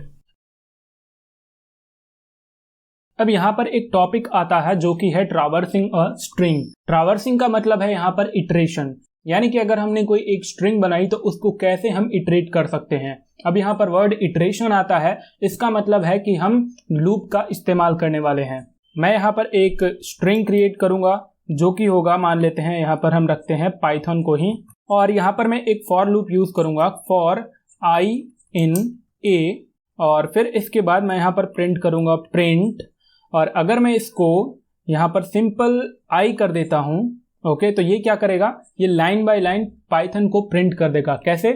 इसको अगर मैं रन करता हूँ तो इसने PYTHON इसने प्रिंट कर दिया। अब सपोज मुझे इसको एक ही लाइन में प्रिंट करना है तो उसके लिए हमारे पास एक एंड ऑपरेटर आता है जो कि यहाँ पर यूज किया जाता है। हमने यहाँ पर जो आई यहाँ पर प्रिंट स्टेटमेंट लिखा, इस प्रिंट स्टेटमेंट के अंदर हमें यहाँ पर इसे कॉमा से सेपरेट करना है और यूज करना है एंड ऑपरेटर, राइट। यहाँ पर हम एक स्पेस दे रहे हैं, ये एम्प्टी स्ट्रिंग है। अगर हम यहाँ पर एक हाइफन यूज करते हैं तो ये क्या होगा, सबसे पहली बात तो ये एंड ऑपरेटर इस पाइथन को यहाँ पर एक एक लाइन में प्रिंट हुआ तो उसको एक ही लाइन में प्रिंट कर देगा, राइट। अब एक के बाद एक यहाँ पर ये P के बाद ये वाला स्ट्रिंग प्रिंट होगा, फिर Y के बाद ये वाला स्ट्रिंग प्रिंट होगा। कैसे? चलिए देखते हैं इसको, राइट। कुछ इस तरह P के बाद ये हाइफन आया, Y के बाद हाइफन आया। क्यों? क्योंकि ये जो I है वो बार बार लूप में जा रहा था, इटरेशन चालू था, और जब इटरेशन हो रहा था और I के साथ ये एंड वाला ऑपरेटर जो कि हमने यहाँ पर लगाया था हाइफन, ये भी यहाँ पर प्रिंट हो रहा था। अगर हम सिंपल यहाँ पर खाली छोड़ देते हैं तो भी हमारा वैसा ही चलता रहेगा, एक हाइफन की जगह पर यहाँ पर स्पेस प्रिंट हो जाएगा। अब यहाँ पर स्ट्रिंग के कुछ ऑपरेटर्स होते हैं जिनका इस्तेमाल करना सीखेंगे। जो हमारे काम आने वाला है यहाँ पर वो सिर्फ 2 ही ऑपरेटर्स हैं, वो है प्लस और मल्टीप्लिकेशन का। कैसे उनको यूज किया जाता है चलिए एक बार देखते हैं। जैसे मैं यहाँ पर लिखता हूँ, एक स्ट्रिंग क्रिएट करूंगा CODIPY कोडिपाई, और फिर मैं यहाँ पर लिखता हूँ प्लस, और फिर एक स्ट्रिंग यहाँ पर लिखता हूँ मोहित, और इसको मैं रन करता हूँ तो ये मुझे यहाँ पर कोडिपाई मोहित एक नया स्ट्रिंग क्रिएट कर रहा है। अब ध्यान रहे कि ये वाला जो स्ट्रिंग है ये अलग मेमोरी लोकेशन पे था, ये वाला जो स्ट्रिंग है वो अलग लोकेशन पे था, इसी तरह। लेकिन अब ध्यान रहे आपको, आपने एक स्ट्रिंग क्रिएट किया और इसके साथ अगर आप एक कोई इंटीजर ऐड करेंगे तो आपको यहाँ पर एरर मिलेगा। कौन सा एरर? टाइप एरर जो कि कह रहा है कि can only concatenate string not integer to string, right. तो ये चीज आपको ध्यान रखनी है। अब जो हमारा दूसरा ऑपरेटर है वो है मल्टीप्लिकेशन का, तो उसको कैसे यूज किया जाए। सपोज मैं यहाँ पर एक स्ट्रिंग क्रिएट करता हूँ हैश, और इसको मैं मल्टीप्लाई करता हूँ मान लेते हैं 4 से, और फिर अगर मैं इसको रन करता हूँ तो इसने मुझे यहाँ पर 4 टाइम हैश प्रिंट कर दिया। अगर सेम इसी को मैं यहाँ पर एक स्ट्रिंग क्रिएट करता और यहाँ पर मैं इसको इनटू करता 5 से, तो मुझे यहाँ पर 15 मिलने के बजाय ये जो 3 है ये 5 बार प्रिंट हो गया। तो आपको ध्यान रखना है जब भी हम एक स्ट्रिंग को इंटीजर से मल्टीप्लाई करते हैं तो वहां पर रेप्लिकेशन होता है, इसे रेप्लिकेशन कहते हैं, और ऊपर जो हमने प्लस किया उसे कॉन्कैटिनेशन कहते हैं, राइट। तो यहाँ पे एडिशन और मल्टीप्लिकेशन वाला फॉर्मूला नहीं चलता स्ट्रिंग के केस में, ओके। तो ये चीज आपको ध्यान रखनी है। अगर आप पाइथन में किसी भी स्ट्रिंग का मेंबरशिप चेक करना चाहते हैं तो पाइथन हमें उसका भी ऑप्शन देता है। कैसे, मैं यहाँ पर एक स्ट्रिंग क्रिएट करता हूँ, मान लेते हैं p, और इसको अगर मैं यहाँ पर सर्च करता हूँ इन, ये एक मेंबरशिप ऑपरेटर है, और इसको मैं सर्च करूंगा पाइथन, राइट। तो ये मुझे यहाँ पर ट्रू रिटर्न कर रहा है। क्यों? क्योंकि ये जो स्मॉल वाला p है वो इस p में है। तो ये चीज आपको ध्यान रखना है कि इन है। और अगर मैं सेम यहाँ पर दूसरा स्ट्रिंग क्रिएट करता हूँ कैपिटल P, और फिर अगर मैं यहाँ पर इसकी मेंबरशिप चेक करता हूँ तो ये मुझे यहाँ पर फॉल्स रिटर्न करेगा। क्यों? क्योंकि यहाँ पर ये कैपिटल P है और यहाँ पर ये स्मॉल p है। अगर सेम हम यहाँ पर नॉट इन यूज करते तो हमारा यहाँ पर ट्रू आ जाता, क्योंकि वो मेंबरशिप वहां पर है नहीं उस स्ट्रिंग की, ओके। अब अगला जो हमारा टॉपिक है वो काफी इंपॉर्टेंट टॉपिक है इस स्ट्रिंग चैप्टर का, जो कि है स्ट्रिंग स्लाइसिंग। स्लाइस का मतलब होता है एक पार्ट, जैसे कि एक पिज्जा का पार्ट। ठीक उसी तरह अगर हमने कोई स्ट्रिंग बनाई और उस स्ट्रिंग का मुझे कोई एक स्लाइस चाहिए, मुझे कोई एक पार्ट चाहिए, तो उसको मैं कैसे ले सकता हूं। उसके लिए मैं यहाँ पर सबसे पहले तो एक स्ट्रिंग क्रिएट करूंगा जो कि है हमारा हेलो वर्ल्ड।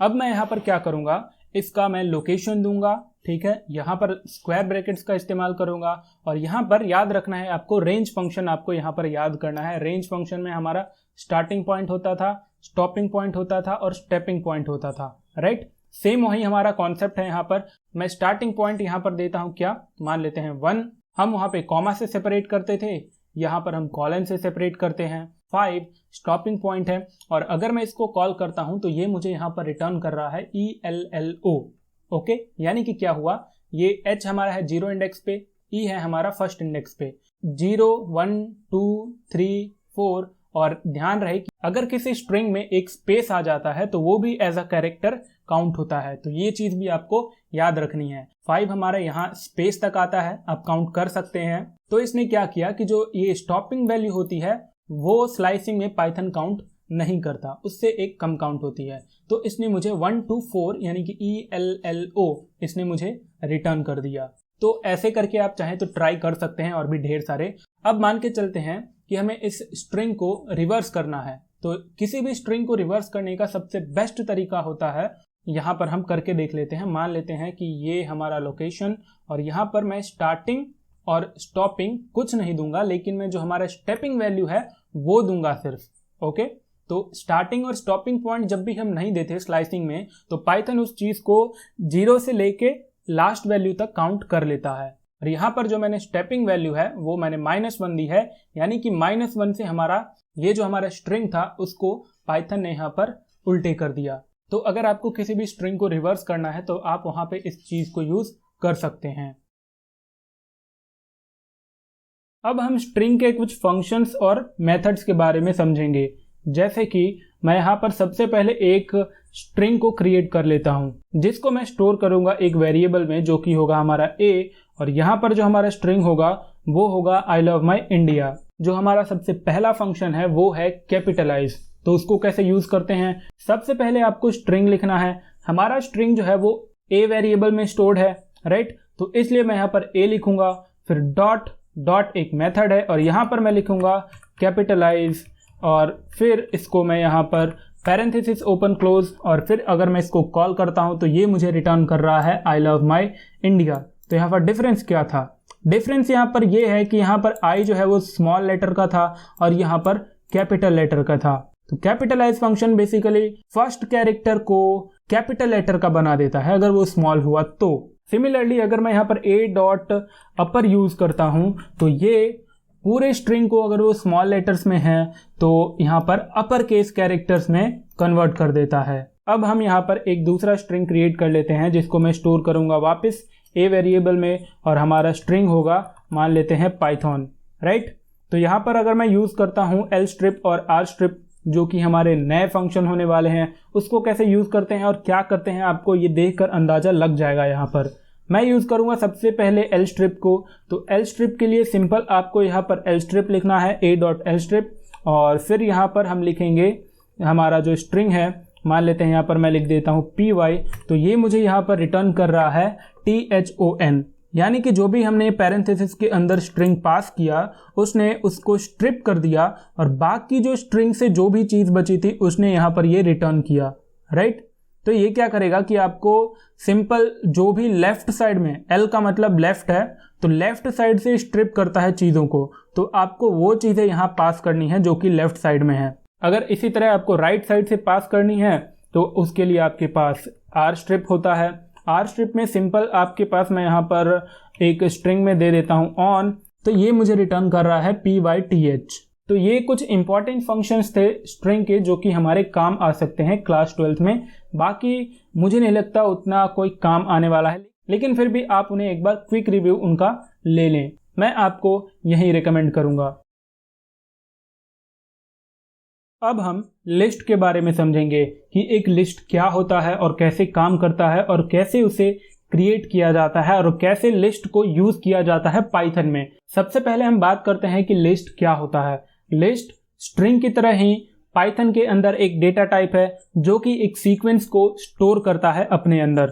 सबसे पहले आपको एक वेरिएबल क्रिएट करना है और उसके अंदर आपको अगर लिस्ट क्रिएट करना है, आपको एक लिस्ट स्टोर करना है उसके अंदर, तो सिंपल आपको स्क्वायर ब्रैकेट्स के अंदर आपको जो भी वैल्यूज चाहिए किसी भी डेटा टाइप की, यहाँ पर किसी भी डेटा टाइप से मतलब है whether it is string, integer, float, कुछ भी आप इसके अंदर असाइन कर सकते हैं। जैसे मैं यहाँ पर 1 एक इंटीजर है, अब ध्यान रहे यहाँ पर कि सारी वैल्यूज जो है वो कॉमा से सेपरेटेड होनी चाहिए, राइट। यहाँ पर 2 और यहाँ पर 3 और यहाँ पर मैं एक स्ट्रिंग को स्टोर कर देता हूँ, मान लेते हैं 4। अब ये जो 4 है ये इंटीजर नहीं है, क्यों? क्योंकि ये सिंगल कोट के अंदर है। अब अगर हम इसके अंदर चाहें तो एक खुद एक लिस्ट को भी होल्ड कर सकते हैं, राइट। तो ये हमारा लिस्ट हो गया।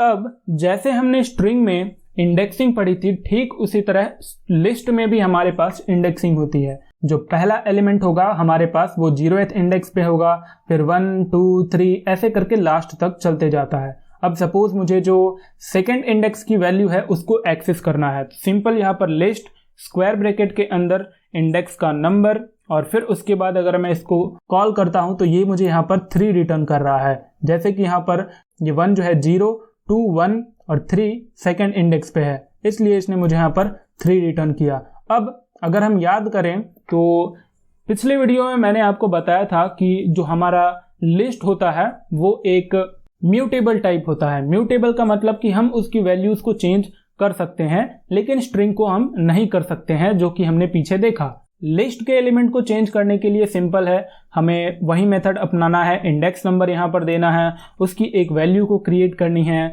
और यहाँ पर सिंपल मैं 8 लिखता हूँ वैल्यू, और अगर मैं इसको कॉल करता हूँ यहाँ पर कोई एरर नहीं आया, इसका मतलब हमारा जो लिस्ट है वो मॉडिफाई हो चुका है। अब अगर मैं एल को कॉल करता हूँ तो यहाँ पर ये मुझे रिटर्न कर रहा है 1 2 8 4। तो यहाँ पर 3 की जगह हमारे पास यहाँ पर 3 था और यहाँ पर हमारे पास 8 आ चुका है। जैसा कि मैंने आपको स्टार्टिंग में बताया कि जो लिस्ट है वो एक सीक्वेंस है, तो अगर हमारे पास एक सीक्वेंस दिया है तो हम उस सीक्वेंस को भी तो लिस्ट में कन्वर्ट कर सकते हैं। कैसे, मैं आपको बताता हूं। मैं यहाँ पर एक दूसरा वेरिएबल क्रिएट करूंगा a, और इसके अंदर मैं एक स्ट्रिंग को होल्ड करता हूं, राइट, जो कि है हमारा पाइथन। अब मैं यहाँ पर क्या करूंगा, lst, ये हमारा लिस्ट होगा, और यहाँ पर मैं एक फंक्शन यूज करूंगा लिस्ट का। जो भी हमारा सीक्वेंस है हम उसको यहाँ पर पास कर रहे हैं, तो ये हमें यहाँ पर इसको लिस्ट में कन्वर्ट कर देगा। ये जो हमारा a, जो कि यहाँ पर इसमें पाइथन स्टोर्ड है जो कि एक स्ट्रिंग है, तो अब ये हमारा एक लिस्ट बन जाएगा। कैसे, अगर अब मैं यहाँ पर lst को एक्सेस करता हूँ तो ये मुझे यहाँ पर पाइथन, जो कि python अलग अलग, जैसा कि मैंने आपको स्ट्रिंग में बताया था कि string is a sequence of character, उसके सारे एलिमेंट्स अलग अलग मेमोरी लोकेशंस पे स्टोर होते हैं, इसलिए पाइथन ने हमें यहाँ पर लिस्ट में इन सभी को अलग अलग जगहों पे इसने हमें रिटर्न किया। हम इस फंक्शन को एक और जगह यूज कर सकते हैं। कहाँ पर? सपोज अगर आपको लिस्ट को इनपुट लेना है तो ये वाला मेथड, और इस एक जगह पर हम यहाँ पर इनपुट फंक्शन डाल सकते हैं। तो जो भी हम इनपुट लेंगे वो लिस्ट में कन्वर्ट हो जाएगा, जिसे कहते हैं हम टाइप कास्टिंग, ठीक उसी तरह जैसे हम इंटीजर और फ्लोट में कन्वर्ट करते थे।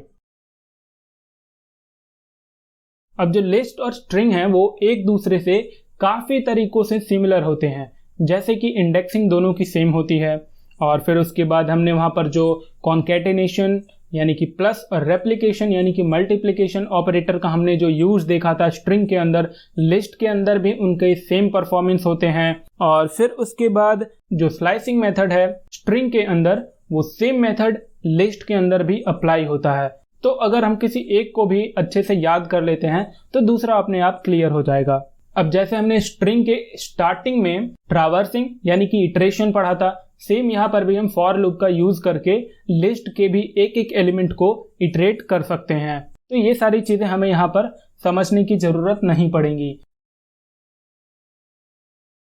हम यहाँ पर लिस्ट की कुछ इंपॉर्टेंट मैनिपुलेशन मेथड्स होते हैं उनके बारे में समझेंगे। जैसे कि सबसे पहले मैं यहाँ पर एक लिस्ट को क्रिएट कर देता हूँ, जो कि होगा हमारा, मान लेते हैं यहाँ पर इसके अंदर जो एलिमेंट्स हैं वो हमारे 1 2 3 4, ओके। और इसके अंदर मैं यूज करता हूँ lst.append, और अगर मैं यहाँ पर एक आइटम को असाइन कर देता हूँ, मान लेते हैं 5, इस append मेथड के अंदर जो भी हम पैरेंथेसिस के अंदर कुछ आइटम असाइन करते हैं तो ये आइटम इस लिस्ट के अंदर जोड़ देगा। अपेंड का मतलब एडिशन होता है, तो ये उसको क्या करेगा कि जोड़ देगा। जैसे कि अगर अब मैं यहाँ पर lst को कॉल करता हूँ जो कि हमारा लिस्ट है, तो ये मुझे यहाँ पर 1 2 3 4 5 रिटर्न कर रहा है, यानी कि जो 5 था इस मेथड ने इस 5 को इस लिस्ट में अपेंड कर दिया। अब अगर मुझे किसी भी लिस्ट को अपडेट करना है, राइट, अब अगर मुझे किसी भी लिस्ट के एलिमेंट को अपडेट करना है तो हमें सिंपल उस लिस्ट का नाम लिखना है, स्क्वायर ब्रैकेट के अंदर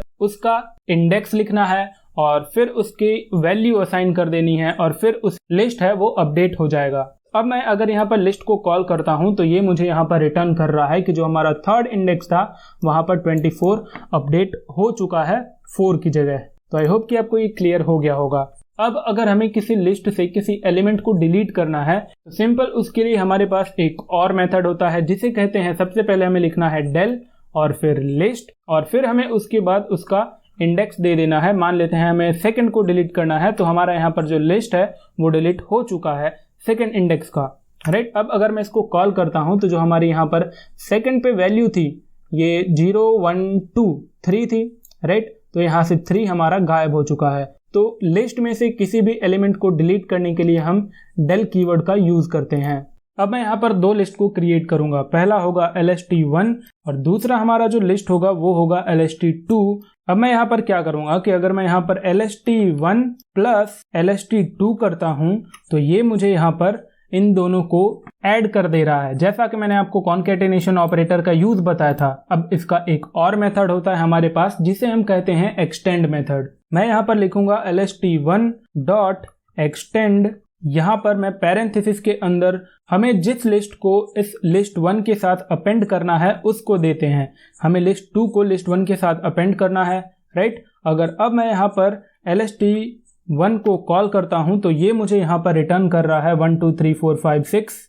lst1 तो चेंज हो गया, लेकिन lst2 चेंज हुआ क्या? बिल्कुल भी नहीं। यहाँ पर जो lst2 था हमारे पास वो सेम हमारे पास लिस्ट यहाँ पर एज इट इज है, लेकिन जो लिस्ट 1 थी हमारे पास वो चेंज हो चुकी है। तो ये चीज भी आपको वहां पर ध्यान रखना है। अब मान के चलते हैं कि जो हमारे पास लिस्ट 1 है, तो इस लिस्ट 1 में किसी स्पेसिफिक पोजीशन पे हमें अलग से एलिमेंट को इंसर्ट करना है। तो उसके लिए हम क्या यूज करते हैं? उसके लिए मैं यूज करूंगा lst1 जो कि हमारा लिस्ट होगा, और यहाँ पर मैं डॉट यूज करूंगा, मेथड हमारा होगा इंसर्ट, और इसके अंदर सबसे पहले हम पोजीशन असाइन करते हैं। पोजीशन यानी कि हमारा इंडेक्स होगा, मैं उसे दे देता हूं 3, और फिर उसके बाद कॉमा से सेपरेट करके हमें जिस भी वैल्यू को या जिस भी ऑब्जेक्ट को इंसर्ट करना है हम वो डालते हैं। जैसे कि मैं यहाँ पर 22 डाल दे रहा हूँ, तो ये क्या करेगा कि इसने लिस्ट 1 में 22 को थर्ड इंडेक्स पे ऐड कर दिया, राइट। अब अगर मैं लिस्ट 1 को कॉल करता हूं और ये मुझे रिटर्न कर रहा है 1 2 3 22 4 5 6, राइट। अगर हम ध्यान दें यहाँ पर 0 1 2 और 3 थर्ड इंडेक्स पे हमारा यहाँ पर 22 आ चुका है। पहले हमारा थर्ड इंडेक्स पे 4 था और अब ये जो 4 है वो हमारा फोर्थ इंडेक्स पे आ चुका है, राइट। तो ये यहाँ से इंडेक्सिंग जो है वो मूव हो गई। तो किसी भी एलिमेंट को पर्टिकुलर पोजीशन पे घुसाने के लिए आप इंसर्ट फंक्शन का यूज कर सकते हैं। अब मैं यहाँ पर एक और फंक्शन यूज करूंगा जिसे कहते हैं पॉप मेथड। तो पॉप मेथड क्या करेगा उसको चलिए जानते हैं। सबसे पहले मैं यहाँ पर करूंगा लिस्ट डॉट पॉप, लेकिन इस मेथड को मैं स्टोर कर लेता हूं एक दूसरे वेरिएबल में a में, राइट। और फिर इसके बाद मैं आपको बताऊंगा क्यों किया मैंने ये, और यहाँ पर मैं इंडेक्स भी डाल देता हूँ। खैर ये ऑप्शनल होता है, राइट। आप चाहें तो इसे बिना इंडेक्स के डाल के भी आप खुद से चेक कर सकते हैं। मैं यहाँ पर इंडेक्स डालता हूँ 1 और फिर अगर मैं इसको कॉल करता हूँ और a को मैं यहाँ पर कॉल करता हूँ तो इसने मुझे यहाँ पर रिटर्न किया 2। क्यों? क्योंकि जो फर्स्ट इंडेक्स पे जो हमारा एलिमेंट था वो 2 था, इसने 2 को डिलीट कर दिया। कैसे पता चला हमें? उसके लिए हम यहाँ पर लिस्ट को कॉल करते हैं। तो यहाँ पर आपको दिख रहा होगा कि यहाँ पर इस पूरे लिस्ट में हमारे पास 2 नहीं है। तो आई होप कि आपको ये चीज़ भी क्लियर हो गई होगी। अब मैं एक और फंक्शन को यूज़ करूंगा, रिमूव फंक्शन।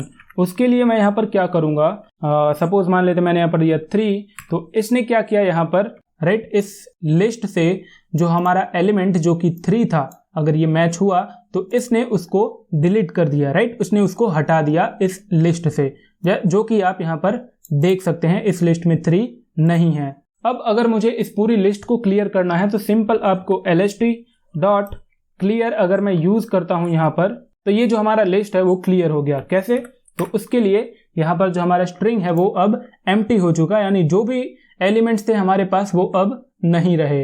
अब चूंकि हमारा लिस्ट डिलीट हो चुका है तो आगे तो परफॉर्म हम कर नहीं सकते, इसके लिए मैं इस लिस्ट को दूसरी बार असाइन कर देता हूँ, राइट। अब मान लेते हैं कि हमें इस लिस्ट को रिवर्स करना है।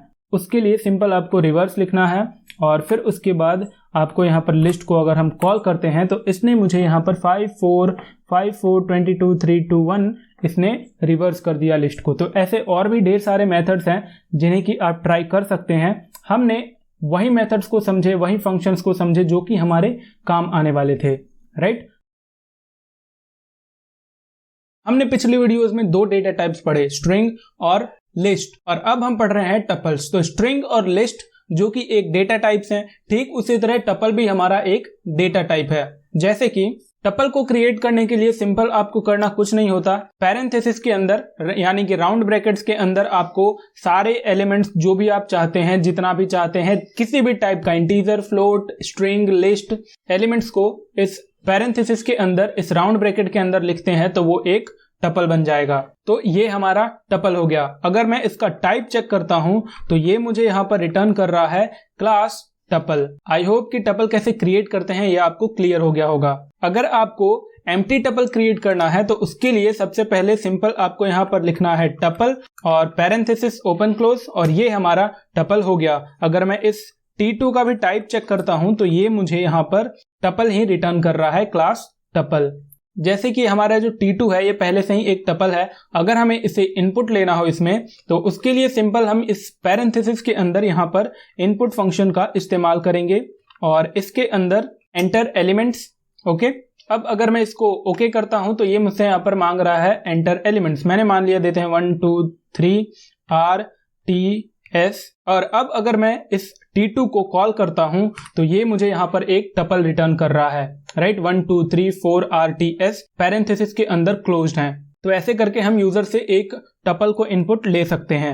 अब जो टपल और लिस्ट है उनमें काफी सिमिलैरिटीज होती हैं। जैसे हम स्ट्रिंग या लिस्ट की लेंथ निकालने के लिए लेन फंक्शन का यूज करते थे, सेम हम लेन फंक्शन का यूज टपल में भी कर सकते हैं। जैसे कि मैं यहाँ पर T2 का अगर लेंथ निकालता हूं तो ये मुझे यहाँ पर 7 रिटर्न कर रहा है। अब जो इंडेक्सिंग और स्लाइसिंग होती है स्ट्रिंग और लिस्ट की तरह टपल्स में भी सेम होती है। तो ये चीज हमें यहाँ पर सीखने की जरूरत नहीं है, क्योंकि हमने लिस्ट और स्ट्रिंग का सीख लिया है, तो हम टपल में भी वही ऑपरेशंस लगा सकते हैं। अब हमने जो कॉन्कैटिनेशन और रेप्लिकेशन ऑपरेटर्स पढ़े थे, जैसे कि अगर मैं यहाँ पर T जो कि हमने ऊपर क्रिएट किया था और प्लस मैं इसको यहाँ पर करता हूँ T2, तो ऊपर जो हमने T और T2 टपल्स क्रिएट किए थे इसने उनको कॉन्कैटिनेट कर दिया। जैसे कि ये हमारा t था और इसके बाद ये हमारा t2 है। अब रेप्लिकेशन में भी हमारे पास सेम ऐसा ही होता है। जैसे कि अगर मैं इस t2 को 2 बार मल्टीप्लाई कर दूं तो सिंपल यहाँ पर हमारा जो t2 टपल था वो 2 बार मल्टीप्लाई हो गया। अब टपल्स के कुछ फंक्शंस और मेथड्स होते हैं जो कि हम आगे देखने वाले हैं। तो ये जो हमारा टपल है, इस टपल के ऊपर हम कुछ मेथड्स और फंक्शंस टपल के ट्राई करने वाले हैं। पहला तो जैसा कि हम जान ही चुके हैं कि अगर आपको लेंथ निकालना है तो लेंथ फंक्शन यूज करना है, और अगर आप इस टपल में से मैक्सिमम वैल्यू को निकालना चाहते हैं तो उसके लिए सिंपल आपको मैक्स और आपको पैरेंथेसिस के अंदर उस टपल का लोकेशन या फिर वो टपल डाल देना है। हमारा यहाँ पे TPL है। जैसे ही अगर मैं इसको एंटर प्रेस करता हूं तो जो इस टपल की मैक्सिमम वैल्यू है वो है 9। अगर सेम मुझे इसी तरह मिनिमम वैल्यू निकालनी है तो मिनिमम निकालने के लिए आपको यहाँ पर min फंक्शन का यूज करना है। आपको ये मिनिमम वैल्यू यहाँ पर रिटर्न कर देगा। अगर हम इस टपल में कोई एक एलिमेंट है जो कि बार बार रिपीट हो रहा है और हम जानना चाहते हैं कि वो कितनी बार रिपीट हो रहा है, तो उसको जानने के लिए हम काउंट फंक्शन का यूज करते हैं। जैसे कि मैं यहाँ पर टपल का नाम लिखूंगा पहले और फिर डॉट, यहाँ पर मैं लिखूंगा काउंट, और इसके अंदर हम जिस भी एलिमेंट को चेक करना चाहते हैं कि वो कितनी बार अकर हो रहा है उसको हमें यहाँ पर पास करना है। जैसे मान लेते हैं कि हम चाहते हैं कि ये जो 2 है वो कितनी बार अकर हो रहा है, रिपीट हो रहा है इस पूरे टपल में, वो हमें पाइथन बताए। उसके लिए मैं यहाँ पर 2 पास करूंगा और अगर मैं एंटर प्रेस करता हूं तो ये मुझे यहाँ पर 3 रिटर्न कर रहा है। तो इस टपल में हम देख सकते हैं कि 2, 1, यहाँ पर 2 और यहाँ पर 3। तो ये हो सकते हैं कुछ फंक्शंस और मेथड्स जो कि हमारे क्लास 12th में काम आ सकते हैं, और इतना ही है टपल में, और ये कोई बहुत रॉकेट साइंस नहीं है इस टपल में। हमने पीछे के वीडियोस में 3 डेटा टाइप्स पढ़े, स्ट्रिंग, लिस्ट और टपल, और चौथा डेटा टाइप हमारे पास यहाँ पर आता है पाइथन के अंदर, वो है डिक्शनरी। अब डिक्शनरी जो है वो एक की वैल्यू पेयर होता है। की वैल्यू पेयर का मतलब क्या है? सपोज मैंने इस लाइन को यहाँ पर कमेंट किया है और यहाँ पर मैंने एक वेरिएबल क्रिएट किया है डिक्शनरी, और इसमें मैं अपने डिक्शनरी को होल्ड कर रहा हूँ। यहाँ पर ध्यान रहे कि यहाँ पर मैंने कर्ली ब्रैकेट्स यूज किए हैं, तो जब भी हम कर्ली ब्रैकेट्स यूज करते हैं तो वो हमारा एक डिक्शनरी हो जाता है। और ध्यान रहे कि उसके अंदर जो भी एलिमेंट्स होंगे वो की वैल्यू के पेयर्स होंगे, यानी कि की और वैल्यू के बीच में हमारे पास एक कॉलन होगा जो कि इन दोनों वैल्यूज को सेपरेट करेगा। राइट, एक तरफ हमारे पास यहाँ पर की होगा और ये दूसरी तरफ यहाँ पर हमारे पास वैल्यू होगा। अब मैं आपको बताता हूँ यहाँ पर कि इसका फायदा क्या है। सबसे पहले मैं यहाँ पर एक डिक्शनरी क्रिएट कर लूंगा एम्प्लॉय नाम से। मैं उसके लिए यहाँ पर एक वेरिएबल क्रिएट करूंगा emp नाम से, और यहाँ पर मैं एम्प्लॉयज की डिटेल्स को सेव करूंगा। उसके लिए मैं यूज करूंगा कर्ली ब्रैकेट्स का। अब जो हमारा पहला एम्प्लॉय है उसका नेम मान लेते हैं कि जॉन है। राइट, तो उसके लिए सबसे पहले मैं की क्रिएट करूंगा, क्योंकि यहाँ पर जो ये नेम है ये मेरा एक स्ट्रिंग होने वाला है। राइट, इसको मैं कॉलन से सेपरेट करूंगा और यहाँ पर एक और स्ट्रिंग को क्रिएट करूंगा और इसमें मैं स्टोर करूंगा उस एम्प्लॉय का नेम जो कि है यहाँ पर हमारे पास जॉन। आप यहाँ पर देख पा रहे होंगे कि ये जो नेम है ये की है और ये जो जॉन है ये हमारे पास वैल्यू है। अब मैं एक और एलिमेंट को ऐड करूंगा और इसके लिए मैं इस एलिमेंट को कॉमा से सेपरेट करूंगा और यहाँ पर मैं उसकी एज लिखूंगा। तो जो एज है वो भी हमारा एक स्ट्रिंग होगा। तो एज, इसको मैं कॉलन से सेपरेट करूंगा, क्योंकि एज जो है वो एक इंटीजर वैल्यू है तो हम इसको स्ट्रिंग नहीं लिखेंगे, इसलिए मैं यहाँ पर सिंपल इंटीजर वैल्यू लिख देता हूँ 24। अब ये जो जॉन है, इस जॉन की सैलरी है मान लेते हैं 20,000, तो उसके लिए मैं इस वैल्यू को कॉमा से सेपरेट करूंगा, यहाँ पे फिर एक स्ट्रिंग क्रिएट करूंगा और इसमें मैं लिखूंगा सैलरी और फिर इसको कॉलन से सेपरेट करूंगा। सैलरी हमारा यहाँ पर की हो गया और जो वैल्यू होगा इस की का वो हमारा एक इंटीजर होगा, क्योंकि 20,000 जो सैलरी है वो तो एक इंटीजर हुई, उसके लिए मैंने यहाँ पर लिख दिया 20,000। राइट, तो अब ये जो emp था ये हमारा एक डिक्शनरी बन गया। अब अगर मैं इस emp का टाइप चेक करता हूं तो ये मुझे यहाँ पर रिटर्न कर रहा है क्लास डिक्ट, यानी कि ये emp ये हमारा एक डिक्शनरी है। अब अगर मैं यहाँ पर emp को कॉल करता हूं तो आप देख रहे होंगे कि यहाँ पर ये मुझे कर्ली ब्रैकेट्स के अंदर ही सारी चीजों को रिटर्न कर रहा है। तो आई होप कि डिक्शनरी कैसे क्रिएट करते हैं ये आपको क्लियर हो गया होगा। अब क्योंकि डिक्शनरी की और वैल्यू पेयर है इसलिए डिक्शनरी में हमारे पास इंडेक्सिंग नहीं होती। स्ट्रिंग, लिस्ट और टपल को एक्सेस करने के लिए हम इंडेक्सिंग का यूज करते थे। राइट, लेकिन हम इसी इंडेक्सिंग में अगर मैं यहाँ पर emp और स्क्वायर ब्रैकेट्स के अंदर मैं यहाँ पर अगर 2 करता हूँ और फिर उसको कॉल करता हूँ तो ये मुझे यहाँ पर की एरर रिटर्न कर रहा है। लेकिन अगर मैं यहाँ पर EMP और स्क्वायर ब्रैकेट्स के अंदर मैं उस की का नाम देता हूँ जो कि है, मान लेते हैं नेम, तो ये मुझे यहाँ पर रिटर्न कर रहा है जॉन, राइट। तो आपको ये चीज याद रखनी है। तो डिक्शनरी के अंदर हम इंडेक्सिंग के लिए नंबर्स को ना यूज करके, उनकी लोकेशंस को ना यूज करके हम कीज को यूज करते हैं। अब हमें तो पता नहीं है कि इस डिक्शनरी में कितनी कीज हैं, तो उसके लिए सिंपल आपको यहाँ पे डिक्शनरी का नाम लिखना है। हमारा यहाँ पर EMP है, फिर इसको डॉट और यहाँ पर हमें लिखना है कीज और फिर इसको पैरेंथेसिस ओपन क्लोज करके, क्योंकि ये हमारा एक फंक्शन है, तो और इसको कॉल करेंगे तो हमें जो भी यहाँ पर डिक्शनरी की कीज होंगी वो यहाँ पर हमें मिल जाएगा, जो कि बता रहा है डिक्ट कीज और पैरेंथेसिस के अंदर है और उसके अंदर एक लिस्ट है जिसमें पहला है नेम, एज, सैलरी और आप इनमें से जो भी चीज चाहते हैं तो मेथड को यूज करके आप उन कीज की वैल्यूज को एक्सेस कर सकते हैं। लेकिन ध्यान रहे कि अगर हम कोई ऐसी की यूज करते हैं जो कि इस लिस्ट में कंटेन्ड नहीं है तो पाइथन उस टाइम एरर रिटर्न करेगा, जो कि ऑब्वियस सी बात है। अब मान लेते हैं कि हमें इस डिक्शनरी में किसी वैल्यू को अपडेट करना है, तो अपडेट करने के लिए आपको यहाँ पर सिंपल लिखना है डिक्शनरी का नाम, स्क्वायर ब्रैकेट्स के अंदर आपको वो की देनी है जिसकी वैल्यू को आप अपडेट करना चाहते हैं। हम यहाँ पर सैलरी को अपडेट करना चाहते हैं जो कि यहाँ पर 5000 है, हम इसे 10,000 करना चाहते हैं। तो ये जो सैलरी है ये एक स्ट्रिंग है, तो ध्यान रहे आपको यहाँ पर जो डेटा टाइप यहाँ पर है वही डेटा टाइप आपको इस स्क्वायर ब्रैकेट के अंदर भी पास करना है। मैं इसे यहाँ पर सैलरी देता हूँ, इसकी मैं एक वैल्यू डिसाइड कर देता हूँ जो कि है, मान लेते हैं 10,000। अब अगर मैं इसे रन करता हूँ तो यहाँ पे कोई एरर नहीं आया, मतलब कि जो हमारी डिक्शनरी है वो अपडेट हो गई। अब अगर मैं EMP को कॉल करता हूं जो कि हमारी डिक्शनरी थी, तो ये हमें वापस यहाँ पर नेम जॉन, एज 24, सैलरी 10,000 जो कि यहाँ पर 5,000 थी।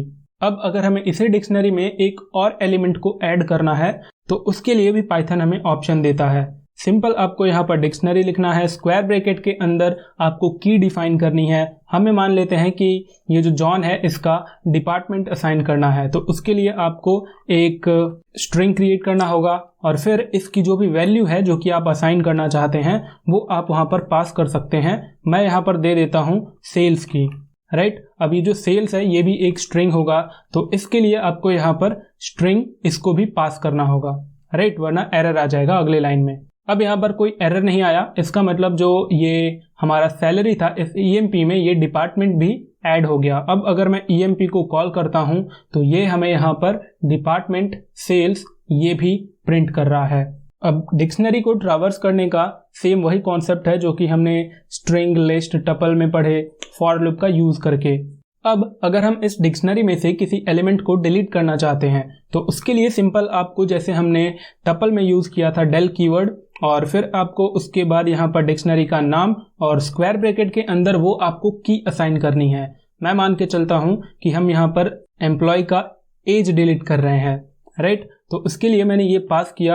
अब अगर मैं यहाँ पर EMP को कॉल करता हूँ, क्योंकि यहाँ कोई एरर नहीं आया, इसका मतलब हो गया। अब अगर मैं EMP को कॉल करता हूँ तो ये मुझे यहाँ पर name, John, salary 10,000, department sales, हमारा इस डिक्शनरी में एज नहीं है। सेम चीज के लिए हम पॉप मेथड भी यूज कर सकते हैं, जैसे कि मैं यहाँ पर लिखूंगा EMP डॉट पॉप और यहाँ पर पैरेंथेसिस के अंदर मैं वो की असाइन कर दूंगा जो कि मुझे डिलीट करनी है। मैं मान के चलता हूँ यहाँ पर हम डिलीट कर देते हैं डेप्ट को, ओके। तो ये मुझे यहाँ पर सेल्स रिटर्न कर रहा है, राइट। इसका मतलब ये जो डिपार्टमेंट था इस कीवर्ड को हमने डिलीट कर दिया। अब अगर मैं यहाँ पर EMP को कॉल करता हूँ तो हमारे पास नेम, जॉन, सैलरी 10,000 यानी कि सेल्स भी यहाँ से ये भी डिलीट हो गया। अगर हमें इस डिक्शनरी की लेंथ निकालनी है तो सिंपल लेंथ फंक्शन का यूज किया जाता है, और बाकी के जो हमारे मेथड थे वो हम उनके बारे में जान चुके हैं। जैसे कीज को आपको करना है तो डिक्शनरी डॉट कीज, और वैल्यूज को एक्सट्रैक्ट करना है तो उसके लिए आपको डिक्शनरी डॉट वैल्यूज। एक तो हमारे पास EMP डिक्शनरी है जो कि ये रही, और मैं यहाँ पर एक और डिक्शनरी क्रिएट करता हूँ, मान लेते हैं EMP2, और इसमें मैं वैल्यूज को असाइन कर देता हूँ। तो मैंने यहाँ पर एक और डिक्शनरी क्रिएट की EMP2 करके, और इसमें मैंने कुछ एलिमेंट्स असाइन किए हैं जैसे कि नेम, हैरी, एज 24, राइट। तो ये नेम और एज हमारी कीज हैं। हम मान के चलते हैं कि सपोज ये जो हमारा EMP था, इस EMP में मैं इस EMP2 को ऐड करना चाहता हूँ, इस EMP2 को इस EMP में अपडेट करना चाहता हूँ।